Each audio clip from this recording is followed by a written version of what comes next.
الحمد لله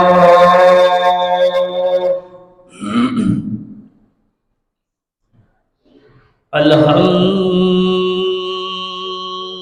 لله نحمده ونستعينه ونستغفره ونؤمن به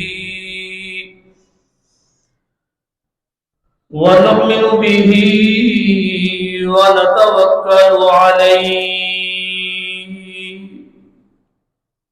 ونعوذ بالله من شرور أنفسنا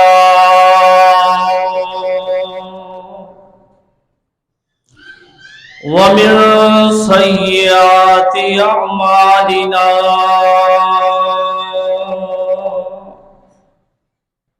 من يهده الله فلا مضل له ومن يضلله فلا هادي له ونشهد أن لا إله إلا الله وحده لا شريك له ونشهد أن محمدا عبده ورسوله أما بعد فإن أحسن الحديث كتاب الله وخير الهدي هدي محمد المصطفى صلى الله عليه وسلم وشر الأمور محدثاتها وكل محدثة بدعة وكل بدعة ضلالة وكل ضلالة في النار.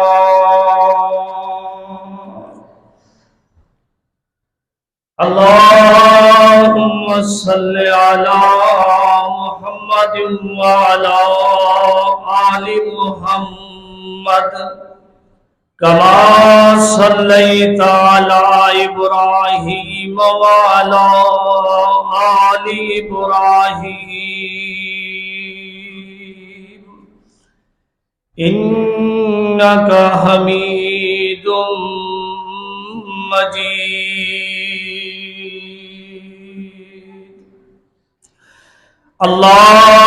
اللهم بارك على محمد وعلى آل محمد كما باركت على إبراهيم وعلى آل إبراهيم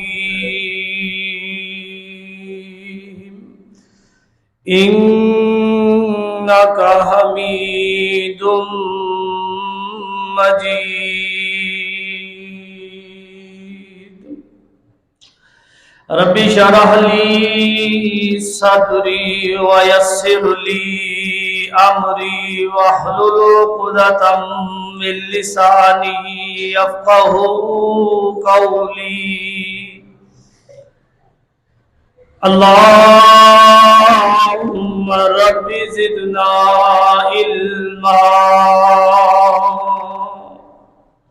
علما نافعا وقلبا خاشعا ولسانا ذاكرا وعينا دامعا.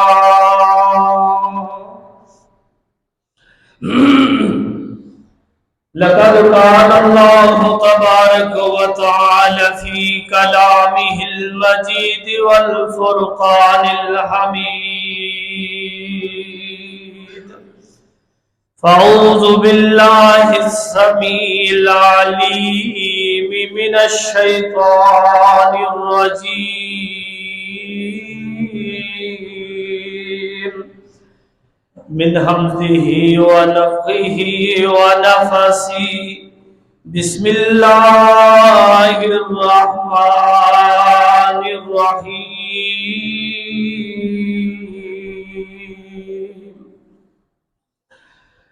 كل نفس ذائقة الموت وإنما توفون أجوركم يوم القيامة فمن زحزح عن النار وأدخل الجنة فقد فاز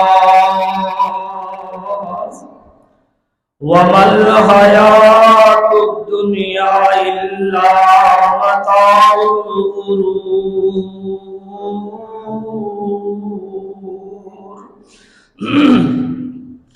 وقال النبي صلى الله عليه وسلم كن في الدنيا كأنك غريب أو عابر السبيل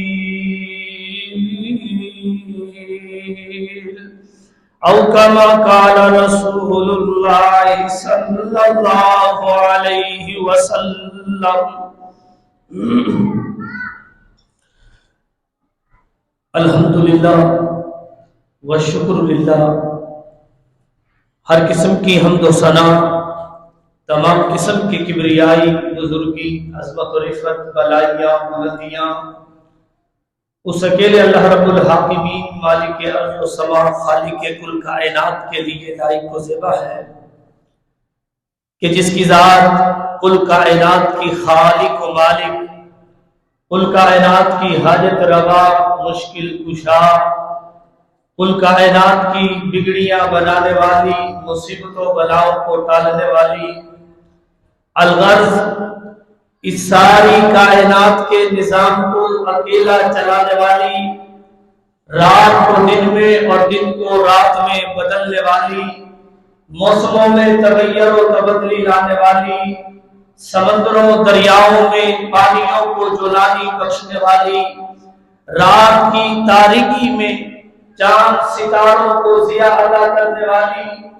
اور دن میں سورج کو چراغ بنانے والی، آسمان دنیا کو بغیر ستونوں کے کھڑا کرنے والی، زمین کو ہموار بنانے کے لیے پہاڑوں کی شکل میں زمین میں میخیں گاڑنے والی، آسمانوں سے بارش کی شکل میں پانی برسا کر زمین کی چھاتی سے اپنی انگن مخلوقات کے لیے ترکاری اور انگوری اگانے والی صرف اور صرف ایک ذات ہے، اور وہ ہے اللہ رب العزت کی ذات بابرکات. اس رب العلا کی تحمید و تمجید، تحلیل و تقدیس، تعظیم و تکبیر بیان کرنے کے بعد اللہ سبحانہ و تعالی کی انگن لاتعداد بے شمار درود و سلام فخر پیغمبراں، رحمت قدوسیہ، محسن انسانیت، امام اعظم، قائد اعظم، مرشد اعظم، رسول کریم رؤوف الرحیم، آمنہ کے لال در یتیم جناب محمد الرسول اللہ صلی اللہ علیہ وسلم کی ذات گرامی پر کہ جنہیں اللہ تبارک و تعالی نے کل کائنات کے لیے رحمت، کل انسانیت کے لیے بہترین نمونہ اور قیامت تک آنے والے تمام انسانوں کی فلاح و کامیابی، کامرانی کے لیے آپ علیہ الصلوۃ والتسلیم کو قرآن کریم اور دین متین عطا کر کے بھیجا. حضرات گرامی قدر، ماہ مبارک جس کی آمد کا تذکرہ بہت ہوتا ہے، رمضان آ رہا ہے، برکتوں، رحمتوں، نیکیوں والا یہ مہینہ آ گیا اور کس تیزی کے ساتھ اس کے دن گزر رہے ہیں اس کا مجھے اور آپ کو اندازہ نہیں ہو رہا، لیکن ہم میں سے اس بات کو بھی کوئی نہیں جانتا کہ یہ رمضان پتہ نہیں ہماری زندگی کا آخری رمضان ہے، آئندہ رمضان ہمیں نصیب ہوتا ہے یا نہیں ہوتا. میرے استاد محترم قاری القرآن قاری نوید الحسن لکھوی، ایک مہینہ پہلے ہماری ملاقات، دور دور تک رحمت خیال میں بھی نہیں، مجھے کہنے لگے کہ میں تراویح کے لیے مالدیپ جا رہا ہوں. اور اس طرح سے میرا پروگرام ہے، میں نے کراچی محفل پہ جانا ہے، اگر آپ کراچی آئے تو ملاقات ہوگی۔ فیصل آباد سے اسلام آباد محفل میں شرکت کی، شرکت کے بعد اسلام آباد ایئرپورٹ پہ کراچی کے لیے گئے، اور کسی کو بھی پتا نہیں، بہت ان کو بھی نہیں، بلاوا آ گیا اور اللہ کے پاس چلے گئے۔ اگر اپنی موت سے کوئی بشر نہیں، اگر اپنی موت سے کوئی بشر نہیں، ساما 100 برس کا پل بھر کی خبر نہیں۔ انسان بڑی بڑی آرزویں لے کے بیٹھا ہوا ہے، بڑی بڑی خواہشیں لے کے بیٹھا ہوا ہے، اور اللہ کے نبی صلی اللہ علیہ وسلم نے اپنے صحابہ کی آرزو و خواہشوں کو جاننے کے لیے مسجد نبوی میں صحابہ موجود ہیں، اللہ کے رسول سوال کرتے ہیں، اے میرے صحابہ، اس دنیا کی زندگی کے بارے میں تمہاری کیا رائے ہے؟ تم کیا سوچ رکھتے ہو؟ صحابہ نے اپنی اپنی رائے کا، اپنے اپنے خیال کا اظہار کیا۔ کسی نے 10 سال، کسی نے 5 سال، کسی نے 1 سال، اپنی اپنی سوچ کے مطابق صحابہ نے کہا ہم اتنا رہیں گے، اتنا رہیں گے۔ اللہ کے رسول صلی اللہ علیہ وسلم نے فرمایا، میرے صحابہ، تم نے اتنی آرزویں اس دنیا کی زندگی سے لگا لی، تم اتنا سوچ کے بیٹھے ہو۔ آپ نے اپنا پاؤں مبارک زمین سے اٹھایا، کہا میرے صحابہ، یہ پاؤں میں نے اٹھا تو لیا ہے، پتہ نہیں اللہ مجھے یہ پاؤں رکھنے کا موقع دے بھی یا نہ دے، میرا بلاوا۔ آپ نے کہا یہ پاؤں تو دور کی بات ہے، یہ آگ پلک دے، کتنی جلدی سے آپ کرتے ہو، کہا یہ بھی موقع میسر نہ۔ حضرات، موت دنیا کی وہ حقیقت، میں اکثر جنازوں کے اوپر یہ بات کہا کرتا ہوں، دنیا کی سب سے بڑی حقیقت اگر کوئی ہے تو وہ موت ہے۔ آپ یقین جانیے، پوری دنیا پھر لیجیے، شرق سے غرب تک، شمال سے جنوب تک، دنیا کے کسی حصے میں چلے جائیے، آپ کو اللہ کے انکاری ملیں گے، آپ کو جناب رسول اللہ کے انکاری ملیں گے، اسلام کے انکاری ملیں گے، قرآن کے انکاری ملیں گے، جنت و جہنم کے انکاری ملیں گے، لیکن پوری دنیا پھر لیجیے، یقین جانیے آپ کو کہیں پر بھی کوئی موت کا انکاری نہیں ملے گا۔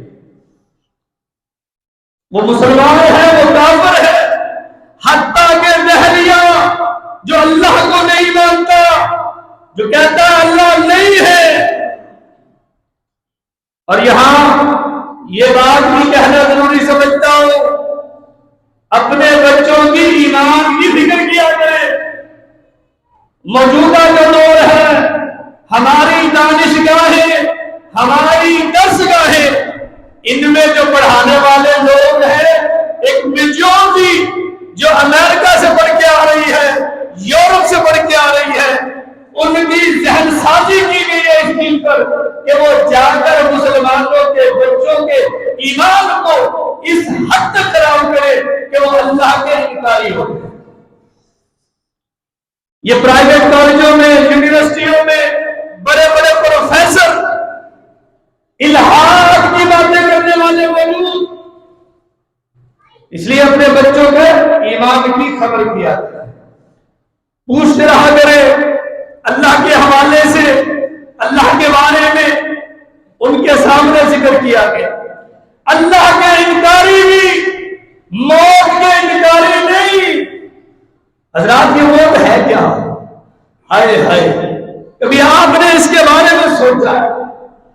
یہ موت حضرات جو بندوں کو ختم کر دیتی ہے، جو بچوں کو یتیم کر دیتی ہے، جو عورتوں کو بیوہ کر دیتی ہے، حضرات گرامی قدر جو بستیوں کو ختم کر دیتی ہے، جو زندگی کی لذتوں کو ختم کر دیتی ہے، جو دنیا کی آسائشوں کو مٹا دیتی ہے، جو جماعتوں کو منتشر کر دیتی ہے، حضرات گرامی قدر اس کا نام ہے موت۔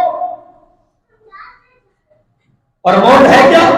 یہ جو جسم ہے نا، یہ جو بدن جس پہ مجھے اور آپ کو بڑا فخر، بڑی باتیں کرتے ہیں ہم اس کے بارے میں،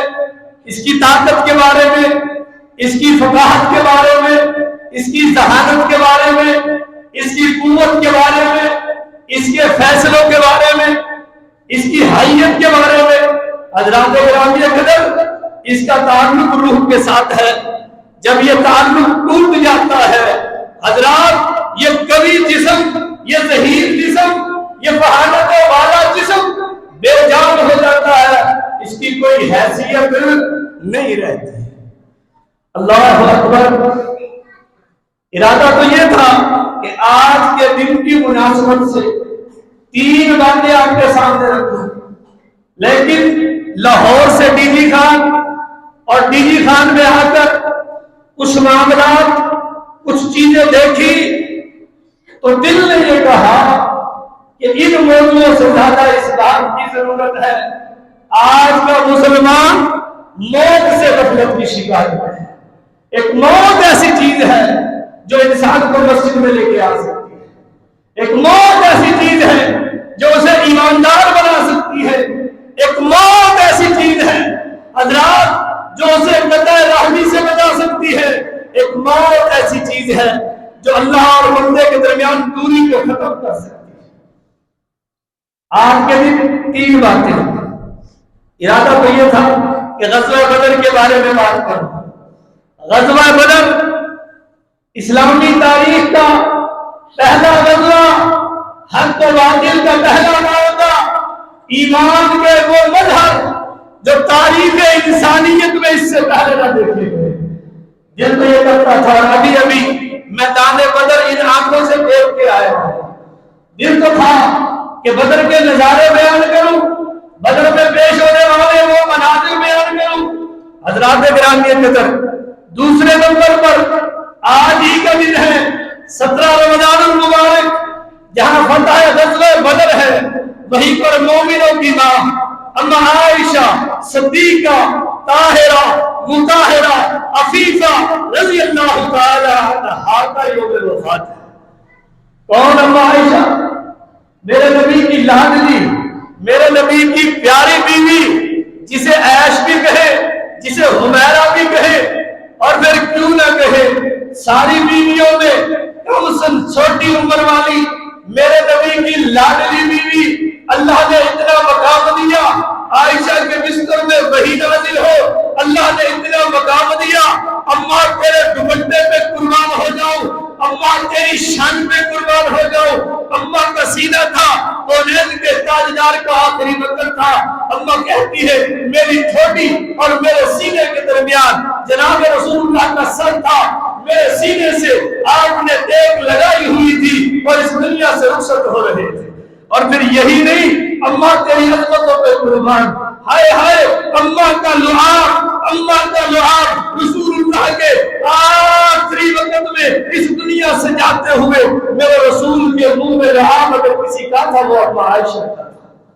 آپ کے بھائی عبد الرحمن بن عوف آئے، ہاتھ میں مسواک ہے، اللہ کے رسول نے دیکھا، نگاہ اتنی کمزوری اتنی، آپ بول نہیں سکتے، نگاہوں کو لمبا کیا، عبد الرحمن کے ہاتھ میں مسواک کی طرف دیکھا۔ اماں کہتی ہے میں سمجھ گئی، اور کیسے نہ سمجھے، جو دل سے دل جوڑنے والی تھی، جو رسول اللہ کی اداؤں کو سمجھنے والی تھی، محبت کا عالم یہ تھا۔ اماں فرماتی ہے میں جس برتن پہ اپنے لبوں کو لگاتی، اللہ کے رسول وہیں پر لب لگاتے، اللہ کے رسول صلی اللہ علیہ وسلم جب کھانا میرے ساتھ کھاتے میں ہڈی کو چوستی، پہلے مجھ سے چسواتے پھر آپ چوستے، اتنی محبت تھی، اتنا پیار تھا، میں سمجھ گئی آپ کو مسواک چاہیے۔ حضرات میں نے اپنے بھائی سے مسواک کو لیا، اپنے منہ میں لے کر نرم کیا، لبوں سے ہاتھوں سے چبایا، چبا کر رسول اللہ صلی اللہ علیہ وسلم کو دیا۔ یہ اما عائشہ جب اللہ کے رسول اس دنیا سے گئے عمر 18 سال، سن 58 ہجری، آج ہی کا دن 17 رمضان المبارک، 68 سال کی عمر میں اماں اس دنیا سے رخصت ہوئی، اور میری مائیں بہنیں سیرت عائشہ کو اپنائے، تعلیم و تعلم کے میدان میں اماں عائشہ کو اپنا رول ماڈل بنائے۔ ساری خواتین صحابیات میں امہات المومنین میں اماں واحد ہے جو اللہ کے رسول سے 2210 روایات کرنے والی ہے۔ 174 روایتیں اماں کی صحیح بخاری صحیح مسلم کے اندر موجود۔ دل تو یہ کرتا تھا سیرت اماں عائشہ کو بیان کرو۔ اور ڈیرہ غازی خان والوں، تیسرا موضوع یہ شاید آپ کے علم میں نہ ہو، کیونکہ غلط العام کا استعمال اتنا ہمارے ہاں غلط چیز کو اس طرح سے اٹھایا جاتا ہے کہ وہ صحیح جگہ پر سمجھی جاتی ہے، صحیح سمجھی جاتی ہے۔ تیسرا موضوع تھا شہادت علی کا رضی اللہ تعالی عنہ۔ حضرات گرامی قدر، وطن عزیز میں شہادت علی 21 رمضان کو منائی جاتی ہے۔ کہا جاتا ہے 21 رمضان شہادت علی ہے۔ یقین جانیے تاریخ کی کتابیں اٹھا کر دیکھ لیجیے، شہادت علی 21 رمضان نہیں 17 رمضان المبارک ہے۔ اور جس کے سینے میں عمر ہو اور جس کے سینے میں سیاہی ہو، اما عائشہ کے یوم وفات پر وہ علی کی شہادت کیسے بنا؟ انہوں نے کہا دن ایک آ گیا، لہذا دن بدل دیا، تاریخ بدل لی اور شہادت علی 21 رمضان کو دے۔ دن تو یہ کرتا تھا، لیکن موت کے حوالے سے میں نے پھر قرآن کو دیکھا، رب ذوالجلال نے موت کا تذکرہ کیا، لیکن سورہ آل عمران کی آیت نمبر 185 اس میں اللہ نے جس جامع انداز کے اندر موت کا ذکر کیا، ارادہ یہ ہے کہ اختصار کے ساتھ اپنے آپ کو بھی اور آپ کو بھی اس بھولے سبق کو یاد کراؤ جو میں اور آپ دنیا کی رنگینی میں بھول چکے ہیں، اور وہ کیا ہے؟ موت۔ میرے بھائی، ہم نے مرنا ہے۔ اللہ تو کہتا ہے الہاکم التکاثر حتی زرتم المقابر، اس مال کی کثرت نے تمہیں ہلاک کر دیا، مال جمع کرنے کی کوشش نے ہوا وگر صبح سے شام، شام سے صبح اپنے بینک بیلنس بڑھانے میں لگا رہا، حتی زرتم المقابر، قبرستان بھی جاتا رہا، دفنا کے آتا رہا، لیکن کبھی اپنے بارے میں یہ سوچا؟ اور کسی عربی شاعر نے کہا تھا کہ قبرستان میں جب جایا کرو نا تو یہ سوچ اور فکر رکھ کے جایا کرو، کیا الیوم تدخل و تخرج، آج تو قبرستان میں جائے گا، داخل ہوگا اور باہر بھی چلا جائے گا، وسیاتی یوم، اور یاد رکھ وہ دن بھی آنے والا ہے، انت تدخل ولا تخرج وانت محمول، ایک دن وہ بھی آئے گا تو قبرستان میں داخل ہوگا لیکن قبرستان سے واپس نہیں جائے گا۔ تیری حالت کیا ہوگی؟ پہلے حامل تھا، اٹھائے ہوئے تھا، آج تو اٹھا ہوا ہے، تو محمول ہے، لوگوں نے تجھے اٹھایا ہوا ہے۔ حضرات گرامی قدر، موت جسے ہم بھول چکے ہیں، جناب رسول اللہ فرماتے ہیں موت ہمیں پورے دن کے اندر، مہینے میں نہیں، ہفتے میں نہیں، سال میں نہیں، روزانہ کی بنیاد پر 5 مرتبہ ہمیں ہماری قبر یاد کرتی ہے۔ اللہ اکبر۔ اللہ تبارک و تعالیٰ فرماتے ہیں کل نفس ذائقۃ الموت، ہر ذی روح نے جس میں تنفس ہے، سانس ہے، جان ہے، وہ انسان ہے، وہ جن ہے، وہ چرند ہے، وہ پرند ہے، وہ حجرات ہے، وہ حشرات ہے، کچھ بھی ہے جس کے اندر بھی زندگی کا تصور موجود ہے، اللہ فرماتے ہیں ایک مقررہ وقت پر آ کر اس میں ختم ہو جاتا ہے۔ موت کا جام تو لوگوں کو لگانا ہے۔ الموت قدح کل نفس شاربها، موت وہ جام ہے، وہ پیالہ ہے جسے ہر نفس نے اپنے لبوں سے لگانا ہے۔ والقبر باب کل نفس داخلها، اور قبر وہ دروازہ ہے جس سے ہر نفس نے داخل ہونا ہے۔ فرمایا ہر ذی روح نے مرنا ہے، موت کا ذائقہ چکھنا ہے، اس سے کسی کو استثناء نہیں۔ اور میں موت کا تذکرہ کر رہا تھا، حضرات نہ یہ جوان دیکھتی ہے، نہ یہ بچہ دیکھتی ہے، نہ یہ اکیلا دیکھتی ہے، نہ یہ مجمع میں دیکھتی ہے، نہ یہ ذہین دیکھتی ہے، نہ یہ فتیم دیکھتی ہے، نہ یہ طاقتور دیکھتی ہے، نہ یہ کمانڈر دیکھتی ہے، نہ یہ جج دیکھتی ہے، نہ یہ حکمران دیکھتی ہے، نہ یہ باپ دیکھتی ہے، نہ یہ بیٹا دیکھتی ہے، نہ یہ بھائی دیکھتی ہے، نہ یہ بیوی دیکھتی ہے، نہ یہ ماں دیکھتی ہے۔ اور بڑے بڑے بادشاہوں کی عدالتوں میں جانے کے لیے ان کی اجازت نہیں مانگتی، مطلوب پر جانے کے لیے، اپنے مطلوب کو پانے کے لیے کسی اجازت کی ضرورت نہیں، یہ اپنے مطلوب کو پہنچ جاتی ہے اور اسے حاصل کر لیتی ہے۔ موت، اللہ تعالیٰ نے قرآن میں فرمایا وَلَوْ كُنْتُمْ فِي بُرُوجٍ مُشَيَّدَةٍ، اپنے ہاتھوں سے تیار کیے ہوئے مضبوط قلعوں کے اندر بڑی بڑی سیکورٹی لگا لو۔ امریکہ کا ایک بہت بڑا سنگر ڈانسر مائیکل جیکسن، کبھی اٹھا کر دیکھو اس کے بارے میں۔ ابھی کرونا آیا نا، کرونا سے پہلے وہ اپنے گھر میں آتا تھا، اس نے ڈاکٹر رکھے ہوئے، بڑے بڑے جو ہے اینٹی وائرس جو ہے سپرے رکھے ہوئے، بڑا کچھ کرتا، اور اس نے کہا کہ میں اتنے سال زندہ رہوں، اتنی احتیاطیں، اتنا سارا کچھ، سب کچھ کرنے کے باوجود، لیکن موت نے چھوڑا اس کی دولت، اس کا مال، اس کی یہ ساری احتیاطیں۔ اور اللہ نے قرآن میں جن 5 چیزوں کے بارے میں فرمایا کہ ان کا علم میرے علاوہ کسی نہیں، ان میں سے ایک کیا ہے؟ وَمَا تَدْرِي نَفْسٌ فِي أَيِّ أَرْضٍ تَمُوتُ، ایک چیز یہ ہے کہ کوئی نفس یہ نہیں جانتی کہ اس نے کہاں مرنا۔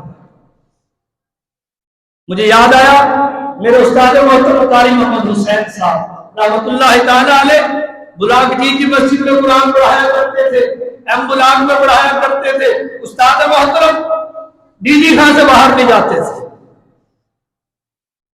ڈر کیا تھا کہ مر جاؤں گا، مجھے موت ڈی جی خان میں آئی۔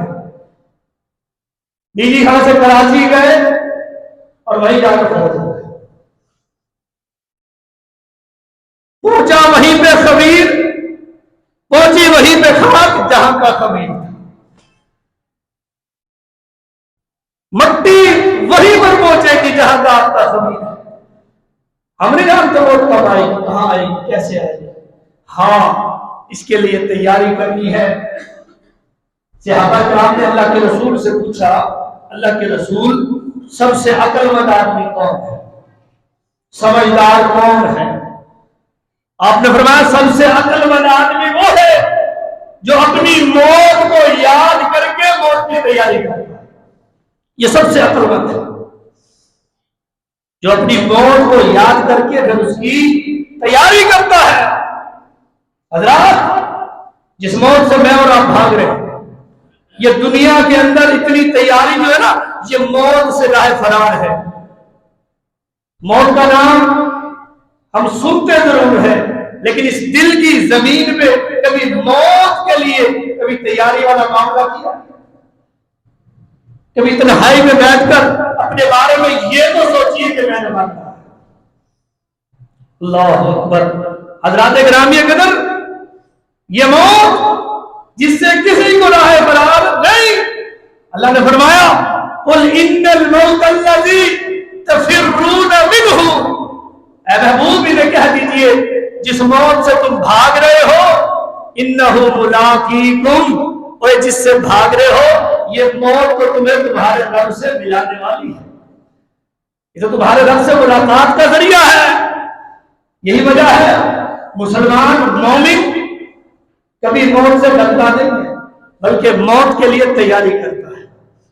ڈرا جو موت سے نہیں وہ شاد کام زندگی، ڈرا جو موت سے نہیں وہ شاد کام زندگی، ڈرو نہ موت سے کہ موت ہے دوام زندگی۔ موت جو ہے یہ بہت ہمیشہ کی زندگی کا نام ہے۔ ہم نے یہاں کتنا سال رہنا ہمیں نہیں پتا۔ ابھی سوشل میڈیا میں ایک میسج چل رہا ہے کہ 100 سال بعد ہم میں سے کوئی نہیں ہوگا، یقین جانیے بڑا ہی فکر انگیز میسج ہے. اسی کو سامنے رکھ کر دیکھ لیجئے کہ 100 سال بعد آپ 100 سال پہلے اپنے رشتہ داروں کے پاس یاد کیجئے, کسی کا ذکر ہے؟ ذکر تو دل کی بات, ان کی قبروں کا بھی ہمیں پتا نہیں کون کہاں دفن ہے. 100 سال ابھی نہیں ہوئے. آئیے اس موت کی تیاری کریں اس رمضان کے اندر. یہ رمضان جو شہر التربیہ ہے, تربیت کا مہینہ ہے, اس میں اپنی تربیت کیجیے. یہ بھوک اور پیاس صرف اس لیے نہیں کہ آپ بھوکے اور پیاس رہیں. اگر آپ کی تربیت نہیں ہو رہی, آپ کی ایکسرسائز نہیں ہو رہی, آپ کے جسم کو وہ مطلب اور مقصد حاصل نہیں ہو رہا, تو پھر رسول اللہ صلی اللہ علیہ وسلم کے اس فرمان کے مطابق آپ نے فرمایا رب صائم, فرمایا بہت سے روزے دار ایسے ہیں کہ ان کے ہاتھ ان کے پلے سوائے بھوک اور پیاس کے اور کچھ نہیں. بہت سے راتوں کو قیام کرنے والے ایسے ہیں کہ ان کے ہاتھ ان کے پلے تھکاوٹ کے علاوہ کچھ نہیں. کب ہے یہ کہ جب ہم اس چیز کو سمجھیں گے, اس کی حقیقت کو, اسے اپنے دل کے اندر اس کی اہمیت کو, اس کے فائدے کو جب تک ہم سمجھ کر نہیں اپنائیں گے ہمیں وہ فائدہ حاصل ہو سکتا. اب ذرا دیکھیے اللہ کے رسول نے یہ حدیث آپ نے سنی ہوگی, میں دوبارہ سنا رہا ہوں, بار بار سنتے ہیں. آپ نے کیا فرمایا؟ فرمایا من صام رمضان ایمانا و احتسابا غفر له ما تقدم من ذنبه. تو یہ حدیث سنی ہے. رمضان کے آتے ہی واعظین, خطباء, علماء بیان کرتے ہیں, لیکن اس کے جو دو مقصد جو اللہ کے رسول نے بیان کیے اس پہ ہم توجہ نہیں کرتے. روزہ ایمان کے ساتھ اور احتساب کے ساتھ ہونا چاہیے. ایمان کیا ہے؟ اب وقت نہیں ہے. ایمان کیا ہے؟ یہ روزہ میں کیوں رکھ رہا ہوں؟ صبر کرے اس لیے میں رکھ رہا ہوں, مسلمان اس لیے رکھ رہا ہوں, لوگ کیا کہیں گے اس لیے رکھ رہا ہوں, ٹھنڈے دن ہے اس لیے رکھ رہا ہوں. نہیں, یہ میرے اور آپ کے خالق کا ہم سے مطالبہ ہے. فمن شاہد منکم الشہر فلیصمہ, جسے بھی یہ مہینہ مل جائے, وہ مرد ہے, عورت ہے, جوان ہے, بوڑھا ہے, اللہ فرماتے ہیں وہ اس مہینے کے روزے رکھے. اللہ کے حکم پر ہم روزہ رکھ رہے ہیں, اور یہ ایسی عبادت, ساری عبادتوں میں اللہ نے اس کے بارے میں کیا فرمایا؟ الصوم لی وانا اجزی بہ. نماز بھی اللہ کے لیے.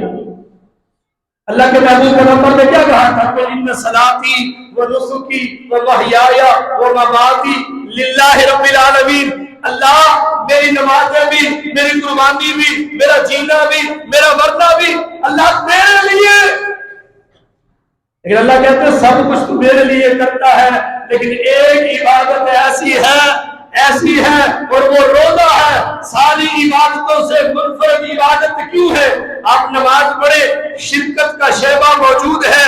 آپ سب کا خیرات کریں, شرک کا اس کے اندر شائبہ یہ موجود ہے کہ آپ کسی کو دکھانے کے لیے, لوگوں کی نظر میں سخی بننے کے لیے یہ کام کر رہے ہیں. دکھلاوا ہر عبادت میں موجود ہے, لیکن واحد عبادت روزہ ہے جس میں دکھلاوا نہیں, ریا نہیں. یہ خالصتاً اللہ کے لیے. اس لیے اللہ نے فرمایا الصوم لی, روزہ میرے لیے, اس کا بدلہ بھی میں دوں گا, اس کا اجر بھی میں دوں گا. اور پھر اللہ کہتے ہیں میں کسی کے اجر دینے کے اندر, اگلی آیت کا حصہ جو ہے نا وہ اجر کے بارے میں ہے. اللہ فرماتے ہیں وَإِنَّمَا تُوَفَّوْنَ أُجُورَكُمْ يَوْمَ الْقِيَامَةِ, پھر قیامت کے دن میں تمہیں تمہارے اعمال کا پورا بدلہ دوں گا. تو وہ فوج کا معنی ہوتا ہے پورا, کوئی کمی نہیں. اور اللہ کا جو میزان ہے نا ترازو, وہ تیرا میرا ترازو نہیں ہے. جہاں سیٹ کر لے, چھٹانگوں کا فرق لے آئے, گراموں کا فرق لے آئے, سیروں کا فرق لے آئے, ماپنے میں آئے تو لیٹروں کے اندر کمی بیشی, ملی لیٹر کم کر لے, اللہ نے اپنے ترازو کا ایک منظر پیش کیا، وَمَن يَعْمَلْ مِثْقَالَ ذَرَّةٍ خَيْرًا يَرَهُ۔ اللہ کہتے ہیں میرا ترازو ایسا ہے، اگر کوئی ایک ذرہ نیکی کا کر کے آیا، حضرات میں چیلنج دے کے کہا کرتا ہوں، کوئی مائی کا لال اپنی ان آنکھوں سے ذرہ دیکھ کے دکھائے، ذرہ دیکھ کے دکھائے۔ ہم ذرات دیکھ سکتے ہیں، ذرہ دیکھنے کے لیے عبد السلام بھائی کیا دیکھنا پڑے گا؟ خود بھی لانی پڑے گی، پھر اس میں دیکھنا پڑے گا ایک ذرہ، اور جسے ہم دیکھ نہیں سکتے۔ پھر اگلا چیلنج، کائنات میں کوئی ایسا پیمانہ، کوئی ترازو لے کر آؤ جو ذرے کا وزن کر کے ہوتا، ذرے کا وزن کر کے دکھا دے۔ میرا اللہ کہتا ہے میرے ترازو کی یہ خاصیت ہے، اگر تیرے نام اعمال میں ذرہ برابر خیر ہوئی، بھلائی ہوئی، نیکی ہوئی، میری رضا کے لیے ہوئی، اخلاص کے ساتھ ہوئی، میرا ترازو اس کا وزن کر کے رکھے اور تجھے اس کا بدلہ دوں گا۔ یہ نہیں کہ تو ذرہ برابر نیکی کر کے آیا اس کی کوئی حیثیت نہیں، نہیں، اگر تو ایک ذرہ برابر بھی، اللہ اکبر، اس ایک ذرے کے اوپر بھی اللہ آپ کو اجر دے گا، اور اگر آپ کے پاس نیکیوں کے اعمال کے ڈھیر ہیں اور ذرہ برابر اگر گناہ لے آئے تو اس کی بھی سزا ہوگی۔ ہاں یہ ہے کہ اللہ اپنی رحمت سے کہتے جا بندے میں نے تجھے معاف کیا، جا میرے بندے میں نے تجھے جنت عطا کی، اور جنت کے طلبگار بنو۔ کون سی جنت؟ اللہ کے رسول فرماتے ہیں جنت کے اندر اگر کسی کو ایک کوڑے کے برابر، کوڑا کتنا موٹا ہوتا؟ اتنا، 2 سے 3 انچ کا، حد کر لے 5 انچ کا، فرمایا اس کوڑے کے جتنی جگہ اگر کسی کو جنت میں مل جائے، دنیا و ما فیہا سے بہتر ہے، دنیا و ما فیہا سے بہتر ہے وہ جنت کا اتنا حصہ۔ اللہ اکبر، فرمایا قیامت کے دن پورا پورا تمہارے اعمال کا بدلہ تمہیں دوں گا۔ اس لیے دعا کیا کرو کہ اللہم حاسبنی حسابا یسیرا۔ بڑی حیرانگی ہوتی ہے جماعت غربہ والوں کے اس انداز کے اوپر، یہ نمازوں میں بولتے ہیں، میں نے کہا ہم نماز میں نہیں بولتے، یہ رب کا کلام ہے، رب کا کلام ہم اللہ ہم سے مخاطب ہے۔ بھائی میں کسی کو بلاؤں اور سوال کروں، اگلا میرا سوال سن کے رخ ادھر کر لے، منہ ادھر کر لے، میں کیا کہوں گا؟ اس نے میری انسلٹ کی، توہین کی، ایسے ہی نا؟ اور رب قرآن میں سوال کرے الیس اللہ باحکم الحاکمین، اور میرے بندو بتاؤ میں بادشاہوں کا بادشاہ نہیں؟ یہ سوال نہیں ہے، اللہ پوچھے میں بادشاہوں کا بادشاہ نہیں؟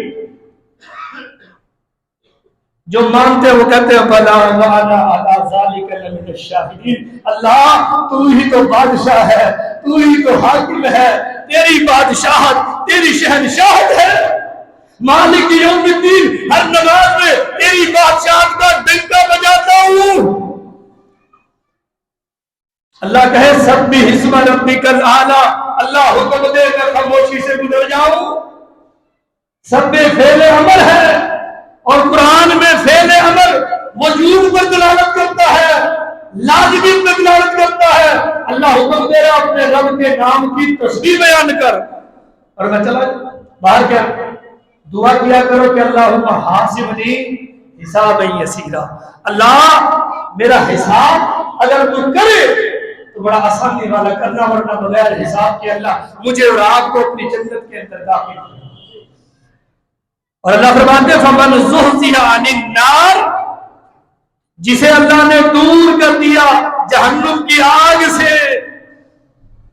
جانتے ہو یہ بات کیوں کہہ رہا ہوں، اور یہ آیت کا انتخاب کیوں کیا، یہ موضوع کا انتخاب کیوں کیا؟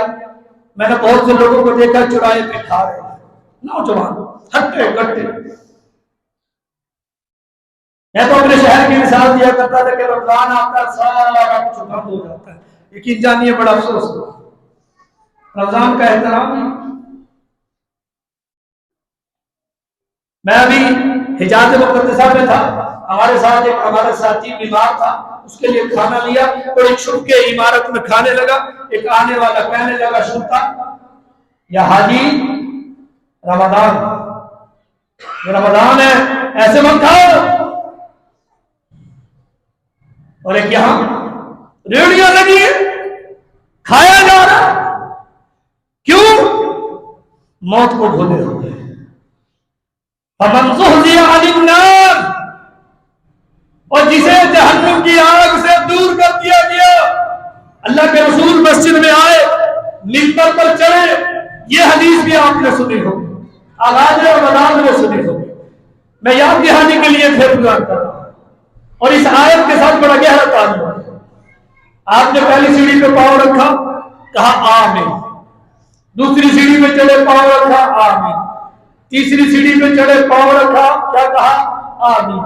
ہائے ہائے، اللہ ہمیں بھی صحابہ کے جیسا ذوق دے دے، شوق دے دے، جو نبی کی اداؤں پہ اپنی آنکھوں کے کیمرے لگا کے رکھتے تھے، جو نبی کی اداؤں کو دیکھتے تھے کہ میرا نبی کیا کر رہا ہے کیا نہیں کر رہا۔ صحابہ نے دیکھا، اس سے پہلے بھی منبر پہ چڑھے، آج تک آمین آمین نہیں کہا، آپ جب اترے کہا اللہ کے رسول آج کوئی خاص بات تھی، آج کوئی خاص وجہ تھی؟ آپ منبر پہ چڑھے، پہلی سیڑھی پہ چڑھے آمین کہا، دوسری پہ چڑھے آمین کہا، تیسری پہ چڑھے آمین کہا، ہاں ہاں کہا خاص وجہ تھی۔ میں چڑھنے لگا، آسمانوں سے جبریل امین آئے، آ کے کہنے لگے کیا کہا؟ کہا تھی تو دعا۔ میں کہتا ہوں دعا نہیں، یہ بددعا تھی، یہ دعا نہیں، بددعا تھی حقیقت میں۔ کیا تھی؟ اللہ اس آدمی کو ہلاک کر دے، برباد کر دے۔ کس آدمی کو؟ اللہ جسے اس کی زندگی میں والدین عطا کرے، وہ ان کی خدمت کر کے، ان کے سامنے اپنے آپ کو جھکا کے، ان کی ضروریات کو پورا کر کے، ان کی دعائیں لے کر اللہ تجھ سے جنت نہ پالے، ایسے آدمی کو ہلاک کر کے برباد کر۔ آج ہمارے ملک میں یہ ہو گیا ہے، کئی کے دن ہو جاتے ہیں والدین اولاد کو دیکھ ہی نہیں پاتے۔ اللہ کہا، میں نے کہا آمین، واقعی یہ بڑا بد نصیب ہے، والدین ملے ہیں، ان کی خدمت کر کے جنت نہیں جا سکا۔ کہا میں دوسری سیڑھی پہ چڑھنے لگا، جبریل نے پھر ایک اور دعا کی، اور وہ کیا تھی؟ اللہ تو اس آدمی کو بھی ہلاک کر دے، برباد کر دے۔ کس آدمی کو؟ اللہ جسے اس کی زندگی میں رمضان عطا کرے، رمضان ملے، رمضان ملنے کے بعد اللہ وہ تجھ سے اپنے گناہ نہ بخشوا سکے، ایسے آدمی کو ہلاک کر دے، برباد کر دے۔ یہ بدنصیبی نہیں؟ روزانہ کی بنیاد پر ہر رات کو اللہ بے شمار اپنے بندوں کو جہنم کی آگ سے نجات کا پروانہ عطا کرتا ہے، لیکن پروانہ کسے ملے گا؟ جو اللہ کے سامنے گڑگڑائے گا، جو روئے گا اللہ خطا کار ہوں سے آکار، اللہ بڑا ظلم کیا اپنی نفس پر، اللہ معاف کر دے۔ یہ معافی کا مہینہ، یہ مغفرت کا مہینہ۔ فرمایا تیسری سیڑھی پہ چڑھا، جبریل نے ایک اور دعا کر دی، اور وہ کیا تھی؟ اللہ وہ شخص بھی ہلاک و برباد ہو جائے جس کے سامنے میرا نام نامی لیا جائے، میرا اس پہ آئے، میرا نام آئے، اور میرا نام سن کے وہ مجھ پہ درود نہ پڑے، اللہ اسے بھی ہلاک کر دے، برباد کر دے۔ اللہ اکبر۔ بھائی یہ جہنم سے دوری کا مہینہ، سنیے نا حدیث، رمضان آتا ہے، اذا جاء شہر رمضان فتحت ابواب الجنہ، رمضان کا مہینہ آتا ہے، جنت کے دروازے کھول دیے جاتے ہیں، جہنم کے دروازوں کو بند کر دیا جاتا ہے، شیاطین کو جکڑ دیا جاتا ہے۔ اللہ نہیں چاہتے کہ میرا بندہ جہنم میں جائے، اللہ یہ چاہتے ہیں کہ تھوڑا کر کے خالص عمل کر کے آ جائے۔ میں نے جنت کھول دی ہے پورے مہینے کے لیے، جنت میں چلا جائے۔ اللہ جنت دینے پہ اور ہم لینے پہ ہیں نہیں۔ اپنے ایمان سے بتائیے اللہ سے کس نے جنت مانگی ہے اخلاص کے ساتھ، اور کس نے جہنم سے نجات مانگی؟ اللہ اکبر۔ فرمایا فمن زحزح عن النار، وَأُدْخِلَ الْجَنَّةَ فَقَدْ فَازَ۔ اور ڈی جی خان والوں، کامیاب کون ہے؟ بزنس مین نہیں، بڑے منصب پہ بیٹھنے والا نہیں، بڑا سرمایہ والا نہیں، بڑی بڑی ڈگریوں والا نہیں، بڑے بڑے محکموں والا نہیں، پاکستان کی چیف جسٹس کی سیٹ پہ بیٹھنے والا نہیں، پاکستان کا وزیر اعظم بننے والا نہیں، چیف آف آرمی اسٹاف بننے والا نہیں، وہ کامیاب نہیں۔ کامیاب کون ہے؟ جسے جہنم سے بچا کر جنت میں داخل کر دیا۔ فقط فاز۔ اور آخری بات، وَمَا الْحَيَاةُ الدُّنْيَا إِلَّا مَتَاعُ الْغُرُورِ۔ اللہ فرماتے ہیں یہ دنیا کی زندگی، دنیا دنیا دنیا دنیا اس کے پیچھے لگا ہوا ہے، یہ دنیا کی حقیقت۔ اللہ کے رسول نے فرمایا الدنیا مزرعۃ الآخرہ، اور لوگوں یہ آخرت کی کھیتی ہے، جو یہاں بوؤ گے، جو یہاں لگاؤ گے، جو یہاں بیجو گے، کل قیامت کے دن کاٹو گے۔ یہ تو کھیتی ہے آخرت کی۔ ایک اور انداز میں اللہ کے رسول نے سمجھایا الدنیا سجن للمؤمن والجنت للکافر۔ آپ نے فرمایا یہ دنیا مومن کے لیے جیل خانہ ہے اور کافر کے لیے جنت۔ اور سیدنا عبداللہ بن عمر رضی اللہ تعالیٰ عنہ کو اللہ کے رسول نے نصیحت کی تھی، یہ نصیحت مجھے اور آپ کو بھی ہے۔ کیا کی تھی؟ اے ابن عمر کن فی الدنیا کأنک غریب۔ اے عبداللہ بن عمر اس دنیا میں تو ایسا ہو جا جیسے کوئی اجنبی ہوتا ہے، تو جانتا ہی نہیں ہے دنیا کو، دنیا میں اجنبی بن کے رہے۔ اگر ایسا نہیں کر سکتا تو پھر دنیا میں تیرا وقت ایسے گزرے عابر السبیل، جیسے راستے سے گزرنے والا ہوتا ہے، مسافر ہوتا ہے۔ مسافر ڈیرے نہیں ڈالا کرتا، اپنا مقصد پورا کیا چلا گیا۔ حضرات آپ اور میں بھی اس دنیا میں مسافر ہیں، ہمارا سفر کتنا ہے، کتنا رہ گیا ہے، یقین جانیے آنے والا ہر لمحہ، ہر گھڑی، ہر دن، ہر مہینہ، ہر سال مجھے اور آپ کو موت کے قریب کر رہا ہے۔ موت قریب ہو رہی ہے، لیکن میں اور آپ غفلت کا شکار ہیں۔ یہ رمضان ملا ہے، آج 17 ہے، باقی 13-12 دن رہ گئے ہیں۔ اللہ نے اگر توفیق دی تو اگلے دن بھی اللہ ہمیں عطا فرما دے گا، تو اسے غنیمت جانیے، اس کے حضور گر گڑائیے۔ روزے کی حالت میں کی جانے والی دعا، افطاری سے قبل کی جانے والی دعا اللہ کے ہاں شرف قبولیت حاصل کرتی ہے۔ اللہ سے مانگیے عافیت، مانگیے اللہ سے، مانگیے جنت، مانگیے اللہ سے، مانگیے جہنم سے نجات، مانگیے اللہ سے، مانگیے صحت، مانگیے اللہ صحت والی زندگی عطا فرما۔ اللہ سے دعا ہے کہ اللہ تبارک و تعالی مجھے اور آپ کو صحیح معنوں میں دین اسلام کی سمجھ عطا فرمائے۔ وما علینا الا البلاغ۔